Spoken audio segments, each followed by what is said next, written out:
फिलिस्तीन के मुसलमानों पर जो जुल्म हो रहा है, इसी बुनियाद पर कि वो नबी का कलमा पढ़ते हैं, इसी बुनियाद पर कि वो आका अलैहिस्सलातु वस्सलाम पर अपनी जान निछावर करते हैं, लेकिन लोगों हम भी मुसलमान हैं और वो भी मुसलमान है। मैं पढ़ रहा था, वहां की एक खातून का घर है, बहुत छोटा सा घर है, और जब वो अपनी खिड़की खोलती हैं तो मस्जिद अक्सा दिखाई देती है, बैतुल मक़दिस दिखाई देती है। इजराइल के तमाम लोगों ने उस घर को खरीदने की हजारों कोशिशें कर ली, 4-5 गुना कीमत लगा दी, मगर उस मुस्लिम खातून ने वो घर नहीं बेचा।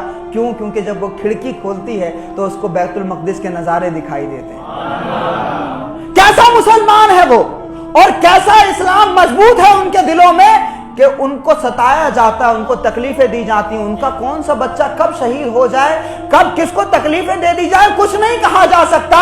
लेकिन फिलिस्तीन के मुसलमानों को सलाम है कि उन्होंने मौलाए कायनात से शुजाअत और बहादुरी सीखी है। इसलिए जब भी उनके सर पर बंदूक लगाई जाती है तो वो फिलिस्तीन के शहजादे, वो फिलिस्तीन के मुसलमान अपनी पीठ नहीं दिखाते, बल्कि अपने माथे को आगे करते हैं, क्योंकि वो ये जानते हैं जिंदगी वही है जो खुदा के नाम पर कुर्बान कर दी जाए। ये सीखा उन्होंने, और आप देखो उनके हौसलों को सलाम, उनके जज्बों को सलाम। तो उनको तकलीफें दी जाती हैं, और मुझे तो लगता है कि वहां माएं बच्चे इसीलिए पैदा करती हैं ताकि वो बच्चे बैतुल मक़दिस की हिफाजत के लिए कुर्बान हो जाएं। सुना आपने कि लोगों ने बैतुल मक़दिस छोड़ दिया, मुसलमानों ने फिलिस्तीन से माइग्रेट करके चले गए? नहीं सुना होगा आपने। यहां छोटा सा एक दंगा हो जाए, लोग मोहल्ले छोड़ देते हैं, रिश्तेदारों की तरफ चले जाते हैं। यहां के हालात ये हैं। क्यों? क्योंकि हमारी क़यादत खुद चूरन बेचने वाली है। हमको गुमराह किया गया, हमको डाइवर्ट किया गया, नबी और आले नबी के इश्क से हमारे दिलों को खाली कर दिया गया। तो जिनके दिल ईमान पर मजबूत थे और जिनसे ईमान का सबक सीखना चाहिए था, जब दिल उनकी मोहब्बत से खाली हो गया तो हम भी ईमान पर कैसे साबित कदम रहें, ये सबक भी हमें नहीं सीखने को मिला। लेकिन वो मुसलमान देखो कि उन्होंने मौलाए कायनात से सीखा है, अली से सीखा है, अली के बच्चों से सीखा है, करबला से उन्होंने सीखा है कि तादाद भले ही हमारी कम है। करबला से उन फिलिस्तीन के मुसलमानों ने सीखा है कि भले ही वो लश्कर, उसके पास में हथियार भी हैं, लेकिन उन अली वालों ने इस बात को आज के दौर में भी साबित करके दिखाया है कि ये बैतुल मक़दिस हमारी जानों से भी ज्यादा कीमती है।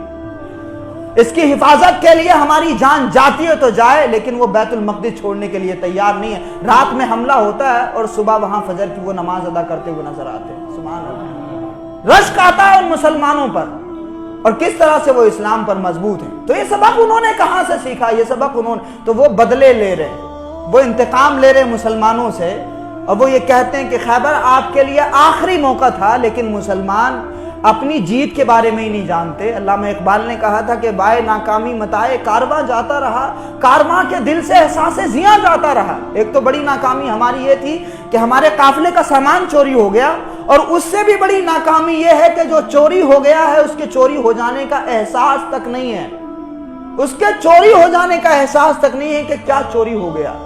तो बस हमें तुमो नसारा तो तमद्दुन में हुनूद, ये मुसलमान हैं जिन्हें देख के शर्माए यहूद। यूं तो सैयद भी हो, मिर्जा भी हो, अफगान भी हो, तुम सभी कुछ हो, बताओ तो मुसलमान भी हो। जी थे तो आबा वो तुम्हारी, मगर तुम क्या हो? हाथ पर हाथ धरे मुंतजिर फरदा हो। कि आएगी कोई मदद हमारे पास में, आएगी कोई मदद हमारे पास में। लेकिन सीखो उन मुसलमानों से कि जो आज भी डट करके जुल्म का मुकाबला कर रहे हैं। वो है नहीं हत्थे, मगर उनके हौसले इतने मजबूत हैं कि वो हथियार वालों को डरा देते हैं। वहां की बेटियां, वो शहजादियां, वो सीख रहे हैं। तो मेरी अपील यह है कि आप आज के दौर की इन साजिशों को समझने की कोशिश करें कि खैबर में जो चोट लगी थी उनके दिलों पर, मौलाए कायनात ने जिस तरह से खैबर को फतह किया और फिर सारी दुनिया में यहूदी जलील और रुस्वा हुए, आज तक उनके दिल में वो दर्द बाकी। तो हम भी सीखें ना, अगर वो अपनी हार नहीं भूले तो हम अपनी जीत क्यों भूल गए? अगर वो अपनी हार नहीं भूले तो हमें भी अपनी जीत को अपनी नस्लों को सुनाना चाहिए। तो वो मौला अली के 10, 12, 15 दिन तक जो खैबर फतह नहीं हुआ था, अली की शिरकत की वजह से एक ही दिन के अंदर अल्लाह रब्बुल इज्जत ने उस खैबर की फतह भी मुसलमानों के हिस्से में डाल दी।